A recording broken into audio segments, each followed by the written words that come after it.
একটি টক্সিক বা অসুস্থ সম্পর্ক থেকে বেরিয়ে আসা শারীরিকভাবে সহজ হলেও মানসিকভাবে তা যে কতটা কঠিন সেটি হয়তো অমন পরিস্থিতির মধ্য দিয়ে না যাওয়া পর্যন্ত কেউই বুঝতে পারেন না। সম্পর্ক থেকে বের হয়ে আসলেও টক্সিক মানুষটির কথাগুলো মাথা থেকে কখনোই বের হয় না। সাধারণত একটি অসুস্থ সম্পর্ক থেকে বেরিয়ে আসা যতটা কঠিন তার চেয়েও কঠিন ওই সম্পর্ক থেকে দূরে থাকা। মনোবিদরা বলছেন, সাধারণত এ ধরনের সম্পর্ক থেকে সম্পূর্ণভাবে বের হয়ে আসতে ৭ থেকে ৯ বার চেষ্টা করতে হয়। এমনও মানুষ রয়েছেন যিনি এ ধরনের সম্পর্ক থেকে বের হয়ে আসতে পরিকল্পনা চালিয়ে গেছেন বছরের পর বছর। প্রিয়জনকে এমন টক্সিক সম্পর্কে বারবার ফিরে যেতে দেখা তার পরিবার এবং বন্ধুদের কাছে নিশ্চিতভাবেই অত্যন্ত হতাশাজনক। বেশিরভাগ ক্ষেত্রেই এমন পরিস্থিতিতে তারা ভিকটিম অর্থাৎ তাদের প্রিয়জনকে সাহায্য করতে না পেরে নিজেরাই অসহায় বোধ করেন এবং এক পর্যায়ে সবকিছু ওই প্রিয়জনের সিদ্ধান্তের উপরই ছেড়ে দেন। একটি টক্সিক সম্পর্কে আসক্ত থাকার বিষয়টি নিয়ে বিস্তারিত বলেছেন মার্কিন লেখক ও মনোবিদ ম্যাট ফিফার। তার মতে, টক্সিক সম্পর্কে আসক্ত থাকার বিষয়টি মাদকাসক্তির মতোই। তিনি গবেষণায় প্রমাণ পেয়েছেন যে একটি অসুস্থ সম্পর্কে থাকার ক্ষেত্রে মস্তিষ্কের যে অংশটি কাজ করে, মাদকাসক্তির ক্ষেত্রেও মস্তিষ্কের সেই একই অংশটি কাজ করে থাকে। হেরোইন নাকি অসুস্থ সম্পর্ক, কোনটির আসক্তি বেশি শক্তিশালী তা নিয়ে বিতর্ক রয়েছে।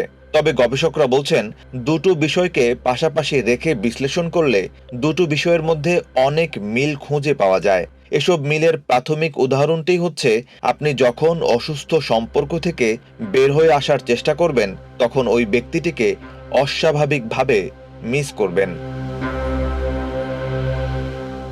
ঠিক একইভাবে হেরোইন ছাড়ার সময়ও আসক্ত ব্যক্তি হেরোইনের প্রতি এমন অস্বাভাবিক আকর্ষণ অনুভব করেন, তার মনে হতে থাকে যদি শেষবারের মতো হেরোইন নেওয়া যায় তবে হয়তো তিনি ভালো অনুভব করবেন। কিন্তু সত্যিকার অর্থে পরিস্থিতি তেমনটা নয়।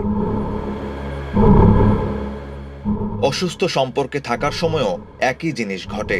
মনোকষ্টে ভুগতে থাকা ব্যক্তিটি মনে করেন টক্সিক প্রেমিক বা প্রেমিকার সঙ্গে আরও একবার কথা বললে অথবা তার সোশ্যাল মিডিয়া অ্যাকাউন্টগুলোতে ঘুরে আসলে কিংবা তার সঙ্গে কয়েক সেকেন্ড কথা বললে নিশ্চয়ই তিনি ভালো অনুভব করবেন।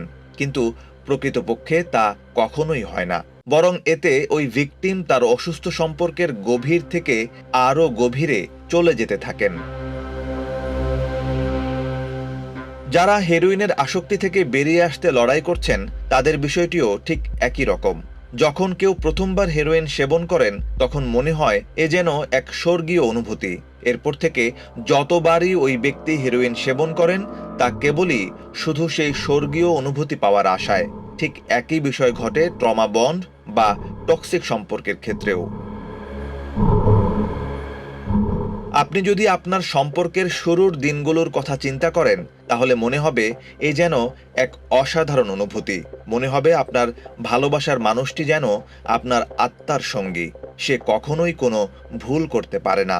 এরপর যখন সে তার আসল রূপ দেখাতে শুরু করে, আপনার সঙ্গে খারাপ আচরণ করা শুরু করে, তখন আপনার মনে হতে থাকে হয়তো আপনারই কোনো ভুলের জন্য সে এমনটি করছে এবং আপনি সেটা মেনেও নেবেন, কারণ আপনি নিজে থেকে এই সম্পর্কটা নষ্ট করতে চান না। এভাবে প্রতিনিয়ত আপনি এই সম্পর্কটিকে ভালো করে তোলার জন্য শারীরিক আঘাত, মানসিক আঘাত সবকিছু মেনে নিতে থাকেন এবং বুঝতেই পারেন না যে আপনি একটি টক্সিক সম্পর্কে ঢুকে পড়েছেন আর আপনার ভালোবাসার মানুষটি আপনাকে ব্যবহার করছে।